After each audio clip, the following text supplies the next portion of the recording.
Welcome to the Thought Leaders video blog, where industry executives share their insights and vision in today's landscape of live entertainment.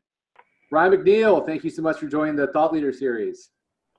Yeah, appreciate it. Appreciate the opportunity to, chat a little bit more about, kind of what's going on in the world of sports and live entertainment. So yeah, it's been an interesting year. So obviously mobile contactless ticketing, it's taking off. It's a big trend this year. So, talk to us about what you guys have done to help to contribute to this trend. yeah, it's kind of interesting. A lot of clients have been asking us around this whole contactless move and the transition to the to kind of this whole certainly more digitally oriented. I think to some extent this actually started maybe a few years back. Like in particular with Alvarado, we started making this shift probably about maybe late 2016 2017 to where it's less as far as staff oriented to kind of move towards like a self-scanning type of environment. And that kind of changes kind of the dynamic. Some of the early adopters of this is really to kind of, increase mobile ticket usage, kind of ripping the Band-Aid off of going from, the printed, a lot of the printed media. But it was really to kind of change that, that dynamic that, as they're coming into the venues, the staff, they were able to kind of repurpose staff, and staff were able to, be a little more interactive with guests, as they're coming in. Now, fast forward, once, kind of using those types of products for, kind of driving the whole mobile ticket adoption, right? Certainly over the last year has been the true contactless. Yep. And by contactless, I'm meaning NFC, Apple Pay, Google Pay, those types of things. So, even though it was still a contactless, experience before with like mobile tickets, now it's the true contactless media that's actually being used. So. Yeah. We've seen tremendous adoption too. It's been, in some interesting ways, the pandemic has just accelerated this, right? Like last year we had one school went 100% mobile, and this year over 70, which is crazy. So definitely accelerated things. So talk to me a little bit about what is some of the best practices like behind the scenes to make this a success for teams on campus? Obviously, even with our relationship with Pacquiao, the fact that we have a direct integration makes it easy for venues to kind of, essentially kind of try these things out. Sure. See what works for them, see what works from a placement standpoint, see how, fans and guests kind of take on to the type of technology. Just from an adoption rate, I think that's where we've seen, you having that experience and being able to, get everybody excited about kind of making this transition, just the ability to be able to do that, has been instrumental for kind of, getting all kind of the prep work, and, they already have a sense of, okay, this is how I could best utilize this type of technology, and really kind of, again, kind of changing that whole dynamic as these guests are coming into the buildings. But yeah, I think from a preparation standpoint, really anything with contactless, and we saw this, probably more so last year, it comes down to communication. If you're going to roll out all this cool new stuff, you can also overwhelm people very quickly, to the point where you do have to kind of take a little bit of, additional legwork, from a communication with that, with like your fan base, be it through emails, be it through, static signage that as they're kind of coming into the venue, for all the ones that have gone from, kind of the, your traditional printed ticket to all mobile, okay, have your mobile tickets ready. All that type of stuff, certainly makes that experience that much more seamless, as they're coming in these venues. Yeah, I think, it's been interesting because people have seen some of the policies and processes just going to the grocery store, right? So they're used to the 6-foot distance. And so some of those communications are critical, and the signage, at the venue is critical as well. So obviously there's some big benefits for schools and fans for contactless and mobile. Are you seeing benefits for sponsors and brand partners? Yeah, that's always been kind of a big focal point for us. We, certainly on the school side, we always encourage to, reach out to the Learfields, IMGs of the year, of the world. Obviously it's a different, you almost have to look at these as a digital asset. you know, because these are, you know, it's not the staff that are looking at those displays. That display is facing your fans and your patrons as they're coming in the buildings. Yeah. We've certainly focused on that. We've got a number of schools that are starting to take advantage of that, you know, from a monetization standpoint. In all of our devices, you can have multiple branding, whether it's, even if it's self-promotion, if you're trying to advertise for another sport as an example, or maybe an upcoming event and stuff like that. But certainly, you know, beyond kind of the, you know, at least from the digital displays that you can be leveraged is, you know, you've also got real estate on the actual unit to where you can kind of do vinyl wraps. You can, you know, we've got some partners that are starting to do some static signage options that go around like the bases of some of our products. So there's, you know, obviously there's different avenues that, you know, you can certainly approach, you know, because you are going away from a very, you know, staff-oriented handheld environment to something a little bit more in your face as you're coming into the venue. Yeah, great point about the wraps and the signage and the branding. There's a lot of opportunity there for sure. Yep. Both for partners and for the teams as well. So, Brian, tell me, are there any unique use cases that you've seen with the deployment of the technology out there in the wild right now? I mean, you know, certainly when you're talking kind of portable type products, you know, obviously you can move them wherever you really need them. You know, as long as you've got some level of a Wi-Fi access. Yeah. I mean, we see a lot of the products now even kind of used for like credentialing, you know, as an example. So not necessarily just fans coming into the building, but certainly for staff, you know, printed credentials and those types of things. I mean, all that type of stuff can still be, you know, kind of managed through the ticketing system.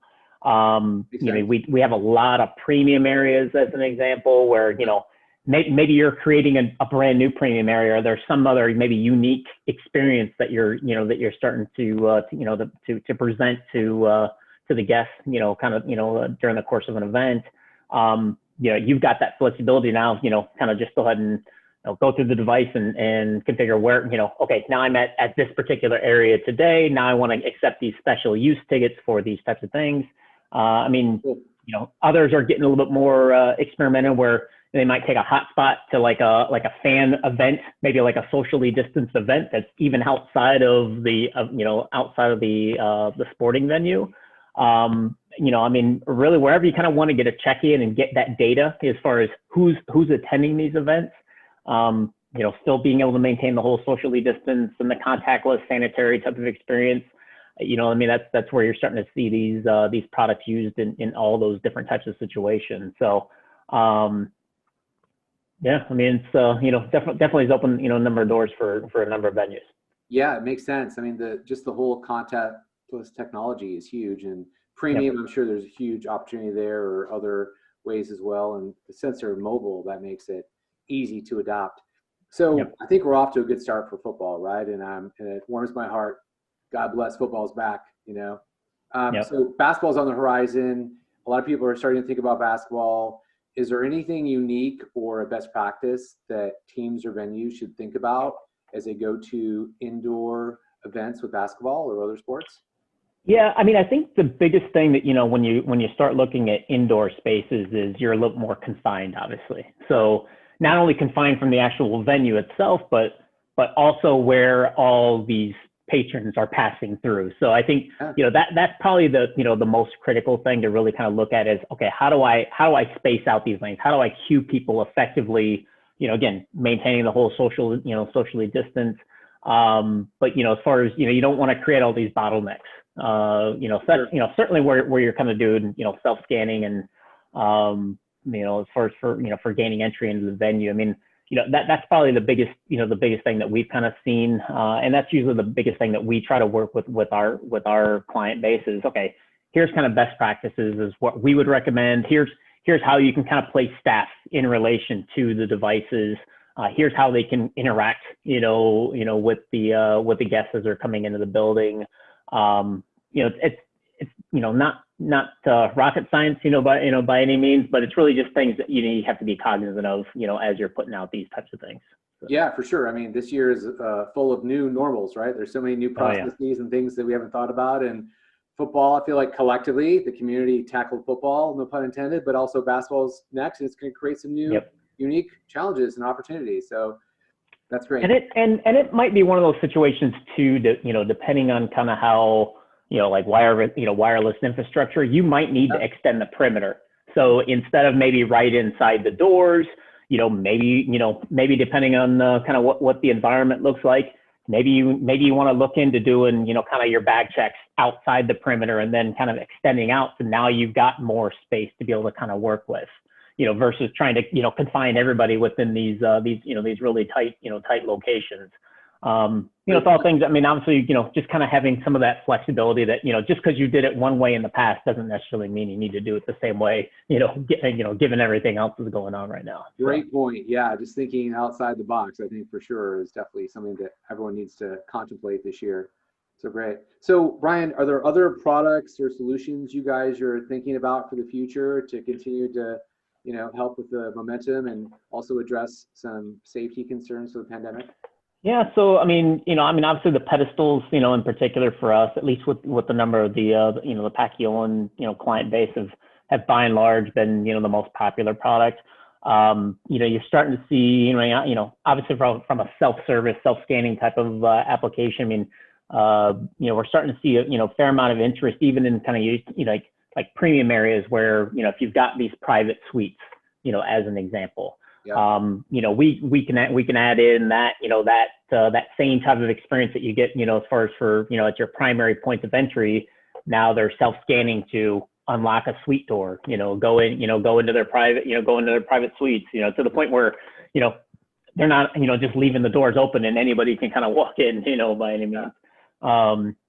And then, beyond that, we've actually, so we've just released our, what we would consider our more compact turnstile for situations where, I think what we've seen over the last year, certainly with, a number of the pro sports venues is, they're really trying to focus on minimizing staff, the number of staff that they want to have at all these entry points.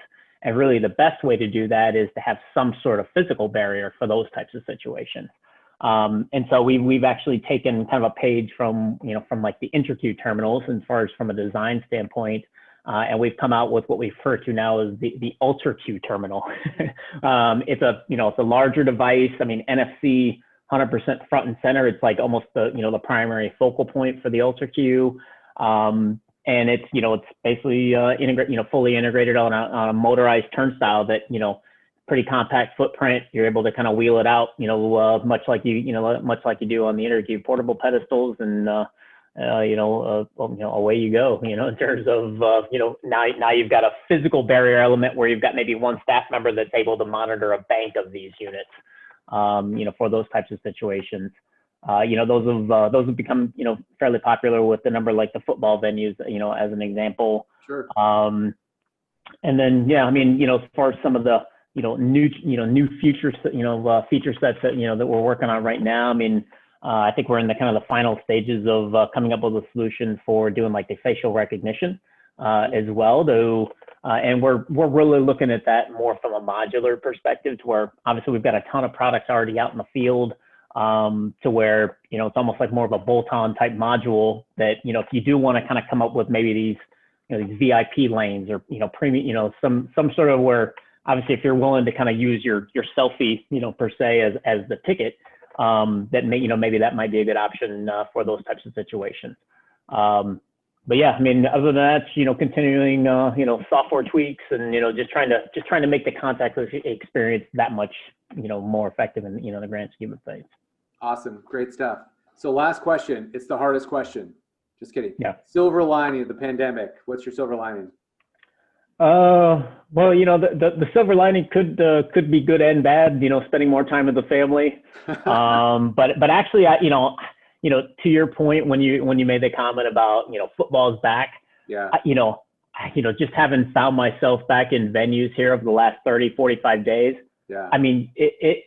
The people that are coming back in and you see that level of excitement to like, oh my gosh, football's back.